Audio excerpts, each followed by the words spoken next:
धरती के बाद अगर हम सबसे ज्यादा किसी हेवनली बॉडी के बारे में जानते हैं तो वो है हमारा चांद। जब रात के अंधेरों को इसने अपनी चांदनी से रोशन किया तो पृथ्वीवासियों ने इसे एक देवता का दर्जा दे दिया था। एक वो समय था जब शुरुआती मानव इसे देखकर आश्चर्यचकित जरूर हुए होंगे। समय वो भी था जब चांद से आ रही रोशनी एक डायनासोर की आंखों में भी जरूर पड़ी होगी। चांद की मूवमेंट्स को देखकर ही लोगों ने कैलेंडर्स बना लिए और क्या पता कितनी ही कैलकुलेशंस चांद के बारे में इजिप्ट के इंजीनियर्स ने की होंगी महान पिरामिड्स को बनाते समय। शुरुआत से आज तक पृथ्वी से जितनी बार भी चांद को देखा गया, इसकी एक ही छवि को सब ने देखा है। फिर चाहे वो धरती का पहला इंसान हो, कोई डायनासोर हो या कोई भी सभ्यता हो जिसने धरती पर राज किया है। आपने कभी दादा दादी या नाना नानी से ये जरूर सुना होगा कि चांद पर एक पेड़ है और सच में हम उस पेड़ को चांद पर खोजने लगते। आपने भी कभी चांद से जुड़ी इससे मिलती जुलती बात तो जरूर सुनी होगी। हमें कमेंट सेक्शन में जरूर बताएं। चलिए इसी बहाने आज बचपन की यादें भी ताजा कर लेते हैं। खैर, क्या आपने कभी सोचा है कि वो पेड़ यानी चांद पर पड़े वो दाग धब्बे आज भी वहीं पर हैं? वो हमेशा हमें दिखाई देते हैं। चांद चाहे पृथ्वी के किसी भी हिस्से में चक्कर लगा रहा है, पर उसने अपना चेहरा कभी नहीं बदला।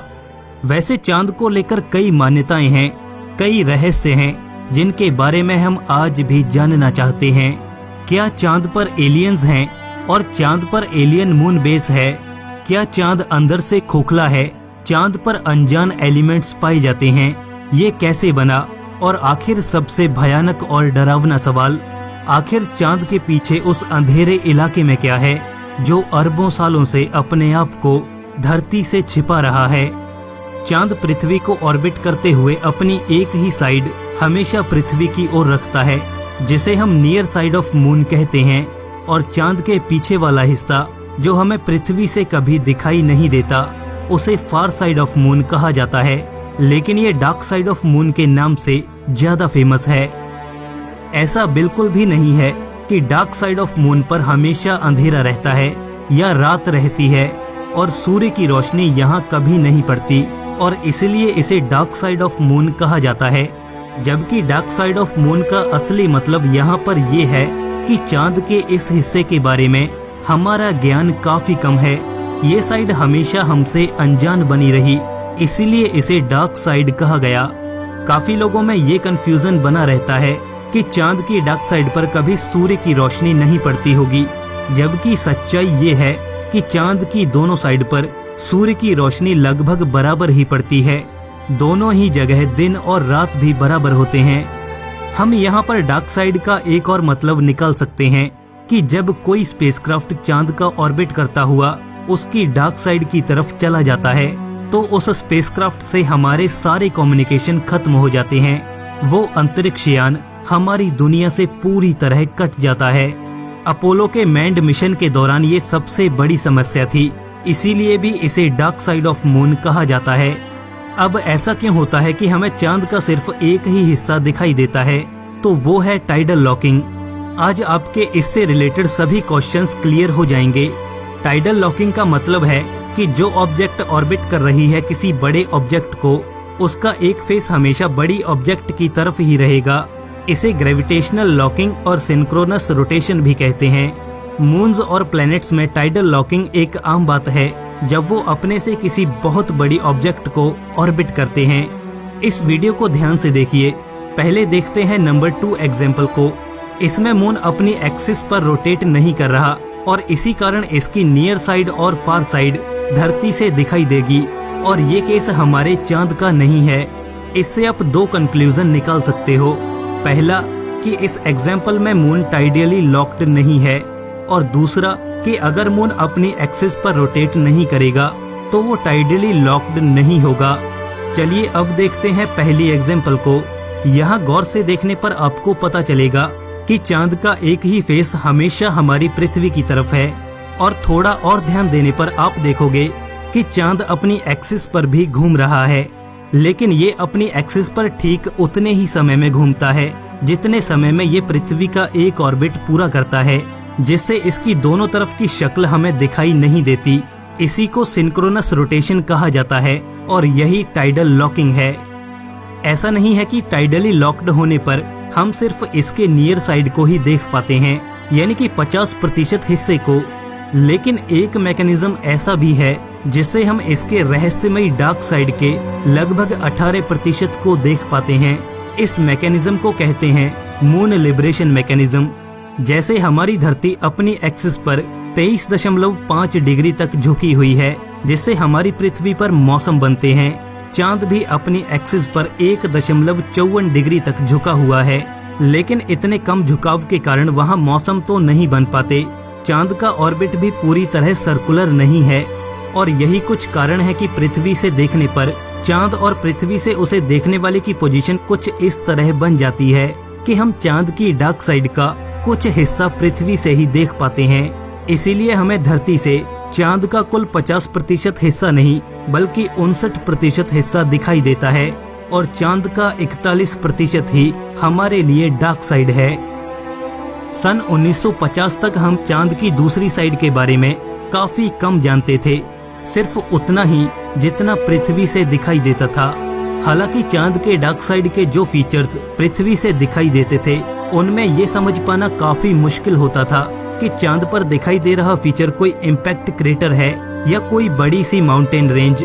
मतलब यह है कि पृथ्वी से चांद के फार साइड के फीचर्स की बेसिक डिटेल्स लेना और सही इंफॉर्मेशन निकालना बहुत मुश्किल काम था। मैरे ओरिएंटल चांद के फार साइड और नियर साइड के बॉर्डर पर बना एक ऐसा ही फीचर है। इसे सीधे पृथ्वी से देखना काफी मुश्किल है, लेकिन मून्स लिबरेशन के खास मौके पर इसका कुछ हिस्सा हमें साफ साफ दिखाई देने लगता है।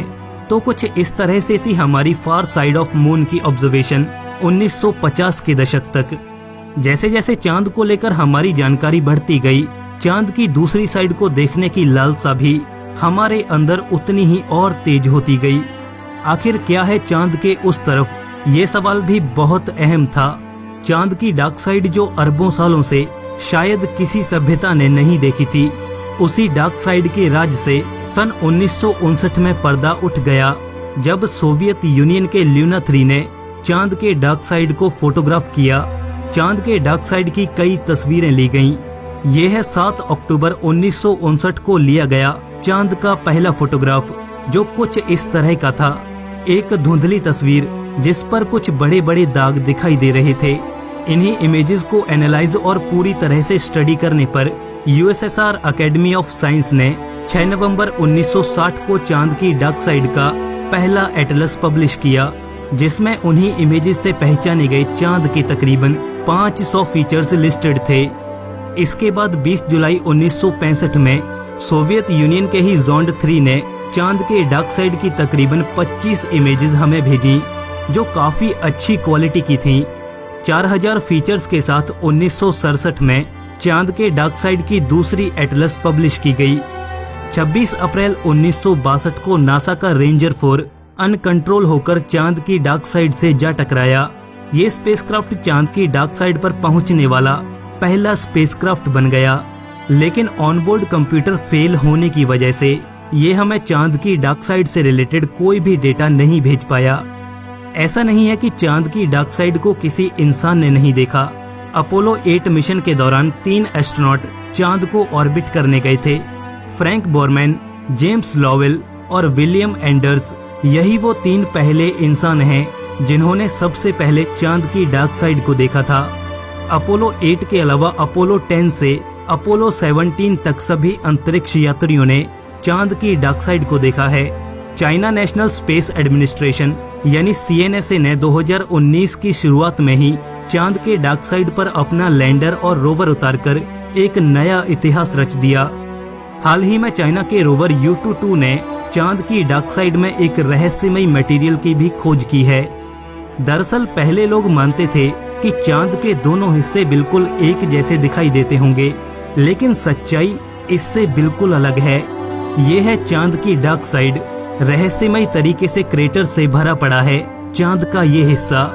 अजीब बात है कि चांद की नियर साइड की तरफ 31.2% समतल जमीन है, जिसे ल्यूनर मारिया कहा जाता है। लैटिन भाषा में मारिया का मतलब होता है समुद्र। शुरुआत में लोग मानते थे कि चांद के सामने वाले भाग पर जो गहरे रंग का समतल भाग दिखाई देता है वो चांद पर पानी के समुद्र हैं। लेकिन आज हम जानते हैं कि चांद के ध्रुवों पर हो सकता है कि पानी भारी मात्रा में जमा हुआ हो, लेकिन इसके इक्वेटर के आसपास के इलाकों में पानी न के बराबर है। वहीं अगर बात करें डार्क साइड की तो वहां पर ल्यूनर मारिया सिर्फ 1% ही है, यानी कि चांद के पीछे वाले इलाके में सिर्फ 1% ही समतल जमीन है। ये इतना बड़ा अंतर आखिर आया कहां से? वैज्ञानिक मानते हैं कि चांद की उत्पत्ति में इस रहस्य का उत्तर छिपा हुआ है। चांद की उत्पत्ति की सबसे ज्यादा एक्सेप्टेबल थ्योरी है जायंट इम्पैक्ट हाइपोथेसिस। इसमें मंगल ग्रह के साइज का एक ग्रह हमारी पृथ्वी से टकरा जाता है। इस इमेजिनरी प्लेनेट को थिया नाम दिया गया है। इस भयानक टक्कर से पृथ्वी की ऊपरी परत और मलबा अंतरिक्ष में बिखर जाता है और धीरे धीरे वो मलबा आपस में जुड़कर चांद को जन्म देता है। हाल ही में हुई नई रिसर्च ये बताती है कि जब चांद बना तब पृथ्वी भी काफी गर्म थी और चांद का नियर साइड वाला भाग हर समय पृथ्वी की ओर होने से काफी गर्म रहता था और चांद का डार्क साइड वाला हिस्सा काफी ज्यादा ठंड एक्सपीरियंस कर रहा था, जिस कारण वो जल्दी ही जम गया। उस समय जब बड़े बड़े एस्टेरॉइड्स चांद और पृथ्वी से आकर टकराए तो उस टक्कर से पैदा हुई गर्मी के कारण चांद पर लावा बहने लगा। चांद की नियर साइड को लगातार पृथ्वी से गर्मी मिल रही थी, इसलिए लावा को बहने का काफी समय मिला, जो धीरे धीरे बहता हुआ एक समतल जमीन का निर्माण करते हुए वहीं पर जम गया। वहीं डार्क साइड की तरफ जल्दी ठंडा होने के कारण लावा तुरंत ही जम जाता और इसीलिए वहां समतल जमीन का निर्माण नहीं हो पाया। एक और थ्योरी ये बताती है कि थिया की टक्कर के बाद एक नहीं बल्कि 2 चांद बने थे, लेकिन धीरे धीरे दूसरा चांद हमारी चांद की डार्क साइड में ही मर्ज हो गया, जिससे इसकी डार्क साइड की क्रस्ट बहुत ज्यादा मोटी हो गई। जब एस्टेरॉइड और कॉमेट्स की बॉम्बार्डमेंट हुई तो नियर साइड की तरफ चांद से लावा निकल आया, क्योंकि नियर साइड की क्रस्ट काफी पतली थी और वही लावा बहने से नियर साइड समतल हो गई, जबकि डार्क साइड की क्रस्ट मोटी होने के कारण वहां लावा नहीं निकला। तो ये है मुख्य कारण दोनों तरफ समतल जमीन के अंतर का। इसीलिए चांद की नियर साइड की तरफ काफी कम क्रेटर्स देखने को मिलते हैं और फार साइड की तरफ भारी मात्रा में क्रेटर्स पाए जाते हैं। चांद की डार्क साइड को लेकर कई कॉन्स्पिरेसी थ्योरीज भी हैं। मिल्टन विलियम कूपर, जो कि अमेरिकन कॉन्स्पिरेसी थ्योरिस्ट हैं, उन्होंने आरोप लगाया कि अपोलो एस्ट्रोनॉट्स ने चांद की डार्क साइड में एलियन यूएफओज को देखा था, लेकिन वो चुप क्यों हैं? कुछ लोग चांद की डार्क साइड में एलियन बेस और महल होने का दावा करते आए हैं। कुछ लोग तो यहाँ तक भी कहते हैं कि अमेरिका ने चांद पर अपोलो 20 मिशन भी भेजा था और वो भी चांद की डार्क साइड में। लेकिन नासा का कहना है कि ये महज कुछ शरारती लोगों द्वारा फैलाई गई अफवाहें हैं। चांद की डार्क साइड को हम लगभग मैप कर चुके हैं और चीन का एक मिशन भी चांद की डार्क साइड पर चल रहा है, लेकिन किसी ने भी कोई अनजान या एलियन गतिविधि को रिकॉर्ड नहीं किया। असल में चांद की डार्क साइड पूरी तरह से वीरान पड़ी है। अब बात आती है कि अगर चांद की डार्क साइड की तरफ कुछ भी नहीं है तो हम उसकी तरफ इतना आकर्षित क्यों हो रहे हैं? हम क्यों डार्क साइड को एक्सप्लोर कर रहे हैं? देखिए, चांद की डार्क साइड से हम अभी भी अनजान हैं। वो अरबों सालों से वैसी की वैसी पड़ी है। डार्क साइड की स्टडी करने से शायद हमें चांद और पृथ्वी या फिर सौरमंडल की उत्पत्ति के कुछ संकेत ही मिल जाएं। पृथ्वी पर अनेकों कामों के लिए रेडियो सिग्नल्स का उपयोग किया जाता है, जिस कारण अंतरिक्ष के दूर दराज इलाकों से आ रहे रेडियो सिग्नल्स पृथ्वी पर कॉन्टामिनेट हो जाते हैं, यानी कि खराब हो जाते हैं। लेकिन चांद की डार्क साइड पर अगर हम रेडियो टेलीस्कोप लगाते हैं तो वहां से हमें बेस्ट रिजल्ट्स मिल सकते हैं। हालांकि इसमें भी कई लिमिटेशंस आ सकती हैं, लेकिन ये हमारी बहुत काम आ सकता है। चांद के नियर साइड पर सूर्य की रोशनी थोड़ी कम पड़ती है, क्योंकि वहां पृथ्वी सूर्य और चांद की नियर साइड के बीच में आ जाती है। लेकिन चांद की फार साइड यानी कि डार्क साइड पूरी तरह से सूर्य की रोशनी में एक्सपोज होती है, तो अनुमान है कि वहां पर हीलियम 3 भारी मात्रा में पाई जाती होगी, जिसे हम ईंधन के रूप में इस्तेमाल कर सकते हैं। और क्या पता चांद की डार्क साइड में एक अलग ही मटेरियल मिल जाए जिसकी केमिस्ट्री सबसे अलग हो और वो हमारे काम की चीज निकले। ये रीजंस काफी हैं कि हम चांद की डार्क साइड को एक्सप्लोर करें। तो कंक्लूजन ये है कि चांद की डार्क साइड में ना तो कोई एलियन है और ना ही कोई एलियन बेस।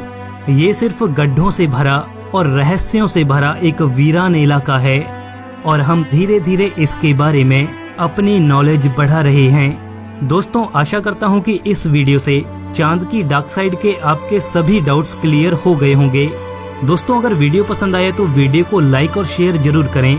ऐसे ही और इन्फॉर्मेटिव वीडियोस के लिए इस चैनल को सब्सक्राइब करके बेल नोटिफिकेशन ऑन जरूर कर लें। दोस्तों, मिलते हैं ऐसे ही एक नए इन्फॉर्मेटिव एपिसोड में।